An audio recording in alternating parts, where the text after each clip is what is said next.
আসসালামু আলাইকুম। নাথিংয়ের তরফ থেকে রিলিজ হয়ে গেল নাথিংয়ের নতুন phone nothing phone 2A। So আজকের ভিডিওতে আমরা এই ফোনটার স্পেসিফিকেশন, পারফরমেন্স এবং বিস্তারিত আলোচনা আপনাদের সাথে শেয়ার করবো। আমি আজিজুর রহমান। সো আশা করি ভিডিওটি প্রথম থেকে শেষ পর্যন্ত কন্টিনিউ করবেন। আসছি ছোট্ট একটা ইন্টারভিউ।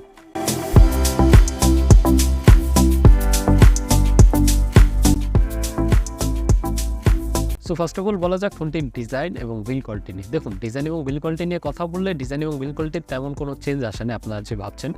নাথিং ফোন 2তে আপনারা দেখেছিলেন পিছনে ক্যামেরা বামটা একদম সাইডে ছিল। নাথিং ফোন 2A-তে মানে এই ভেরিয়েন্টে নাথিং ক্যামেরা বামটাকে সাইড থেকে মাঝখানে এসে বসে দিয়েছে। নাথিং ফোন 2তে আমরা বেশ কিছু গ্লিপ লাইট দেখতে পেতাম। নাথিং ফোন 2A-তে গ্লিপ লাইটের সংখ্যা কমিয়ে 3টা করা হয়েছে এবং নাথিং ফোন 2তে আমরা পেছনে গ্লাস দেখেছিলাম। নাথিং ফোন 2A-তে প্লাস্টিক ব্যবহার করা হয়েছে। সো এগুলোই হচ্ছে চেঞ্জ। আর ওভারঅল যদি বিস্তারিত বলি তাহলে এই ফোনটার থিকনেস ছিল 8.6 মিলিমিটার এবং ফোনটির ওজন ছিল 190 গ্রাম। পোর্টস অ্যান্ড বাটনের কথা বললে ফোনটিতে সব ধরনের পোর্টস অ্যান্ড বাটন থাকলেও কোনো ধরনের SD কার্ড স্লট ছিল না এবং 3.5mm জ্যাক বরাবরের মতো আমরা এই ফোনটাতেও পাচ্ছি না। তাছাড়াও ফোনটির ভালো লাগার দিক হলো ফোনটাতে স্টেরিও স্পিকার সাপোর্ট থাকছে। ফোনটিতে আপনারা ডুয়েল সিম ইউজ করতে পারবেন এবং ফোনটিতে IP54 ওয়াটার এবং ডাস্ট রেজিস্ট্যান্সের সাপোর্ট থাকছে। ফোনটি আপনারা গ্লোবালি 3টা কালারে পেয়ে যাবেন, ব্ল্যাক, হোয়াইট এবং মিল্ক কালার। সো ওভারঅল এই ছিল মূলত ফোনটির ডিজাইন এবং বিল্ড কোয়ালিটি।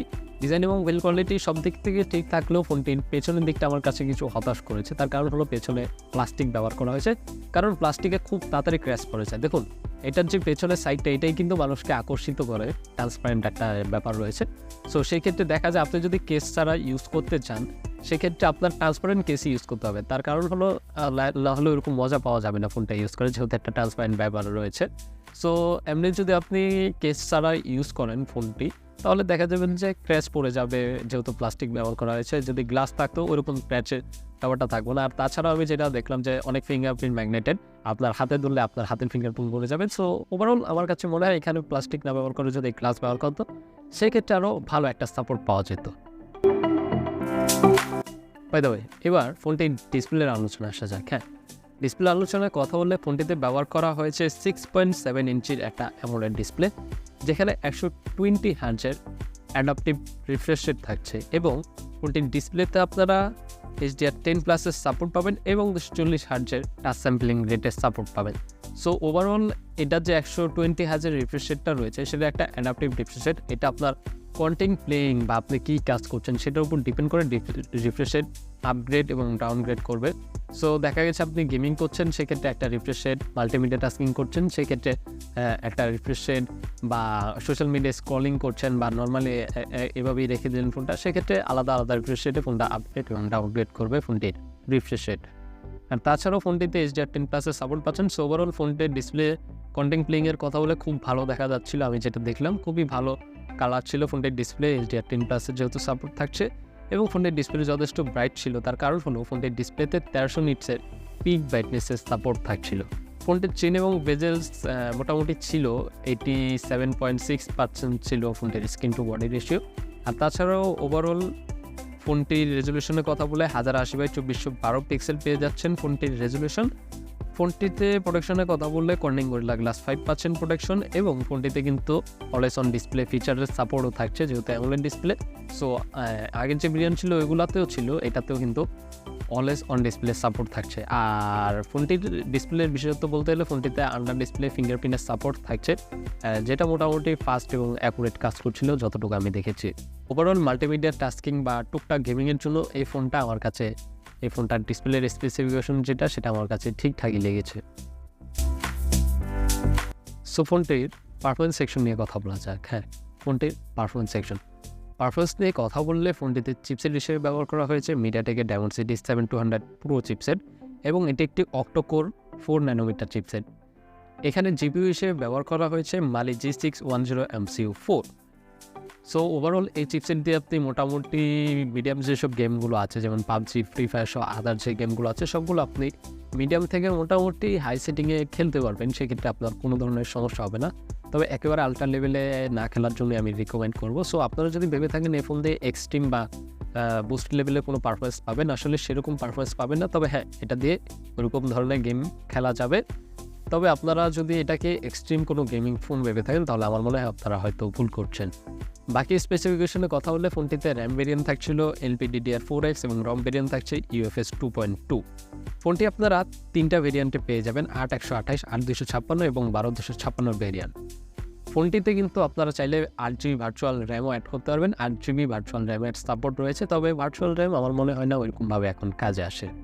যদি সংক্ষিপ্ত আপনাদেরকে কোনো উদাহরণ বলি তাহলে আপনাকে বলতে হয় এটা অন্তত স্কোর ছিল প্রায় 7 লাখের মতো, যেটা আমি দেখছি। তবে অন্তত স্কোর আসলে ওইরকমভাবে কেউ ম্যাটার করে না, তারপরেও আপনাদেরকে জাস্ট একটা উদাহরণস্বরূপ এই নাম্বারটা আমি আপনাদেরকে বলে দিলাম। OS বাই UI নিয়ে যদি কথা বলি তাহলে OS বাই UI নিয়ে কথা বললে এখানে নাথিং OS 2.0 ব্যবহার করা হয়েছে এবং নাথিং OS 2.5 সাথে এখানে অ্যান্ড্রয়েড 40 ইউজ করা হয়েছে। মানে ফোনটিতে আপনারা নাথিং OS 2.5 পাবেন, এর সাথে আপনারা অ্যান্ড্রয়েড 40 পাবেন এবং নাথিং ক্লেম করছে তারা 3 বছরের অ্যান্ড্রয়েড আপডেট এবং 4 বছরের সিকিউরিটি আপডেট দিয়ে দিবে। সো এই ক্ষেত্রে কিন্তু একটা ভালো দিক কিন্তু নাথিং করেছে, কারণ আপনারা যদি কন্টিনিউ এই ফোনটার ভিতরে অ্যান্ড্রয়েড আপডেটগুলো পান তাহলে সেক্ষেত্রে 3 বছরের একটা অ্যান্ড্রয়েড আপডেট আপনারা পাচ্ছেন, সেক্ষেত্রে আপনারা একটা ভালো পারফরমেন্স পাবেন ফোন দিয়ে। আর তাছাড়াও সিকিউরিটির একটা ব্যাপার রয়েছে, সেক্ষেত্রে নাথিং বলেছে যে 4 বছরের অ্যান্ড্রয়েডের সিকিউরিটি আপডেট দিবে। সো সেক্ষেত্রে আমার মনে হয় এই দিকটাতে একটা প্লাস পয়েন্ট রয়েছে নাথিংয়ের, এই দিকটা আমার কাছে খুবই ভালো লেগেছে। কারণ কন্টিনিউ যদি ফোন কোম্পানিগুলো এরকম আপডেটগুলো দেয় অ্যান্ড্রয়েডে, সেক্ষেত্রে মোবাইলের পারফরমেন্সটাও ভালো পাওয়া যায়, সিকিউরিটির দিক থেকেও ওরকম ঝামেলা হয় না। সো ওভারঅল এই দিকটা আমার কাছে খুবই ভালো লেগেছে। ব্যাটারি প্রসঙ্গে কথা বলে ফোনটিতে আপনারা 5000 mAh ব্যাটারি পাবেন এবং সাথে কিন্তু 45 ওয়াটের চার্জিংয়ের সাপোর্ট পাবেন। বক্সে আপনারা চার্জার পাবেন না, বক্সে শুধু কেবলই পাবেন। ফাইনালি এবার ফোনটির ক্যামেরা সেকশন নিয়ে আলোচনা করা যাক। ফোনটির পেছনের যদি কথা বলি, ফোনটির পেছনে ডুয়েল ক্যামেরা ইউজ করা হয়েছে, যেটার প্রাইমারি সেন্সর থাকছে 50 মেগাপিক্সেল, যেখানে OIS সাপোর্ট থাকছে। সেকেন্ডারি যে সেন্সরটা থাকছে সেখানে থাকছে 50 মেগাপিক্সেল আল্ট্রা ওয়াইড। সো ভিডিওর কথা বললে এই ফোনটাতে 4K 30 fps পর্যন্ত আপনারা ভিডিও করতে পারবেন। ফোনটির ভিডিওতে জাইরো EIS সাপোর্ট থাকছে এবং OIS সাপোর্ট থাকা এটা দিয়ে মোটামুটি একটা স্টেবল ভিডিও আশা করি পেয়ে যাবেন। সেলফি ক্যামেরার কথা বললে ফোনটাতে 32 মেগাপিক্সেলের সেলফি ক্যামেরা ফোনটি ইউজ করা হয়েছে, যেখানে আপনি 1080p 60 fps এর ভিডিও শ্যুট করতে পারবেন এবং ফটো কোয়ালিটি, ভিডিও কোয়ালিটি আমি যা দেখলাম মোটামুটি ঠিকঠাকই ছিল। তো এবার আসা যাক মেন বিষয়, সেটা হলো প্রাইস।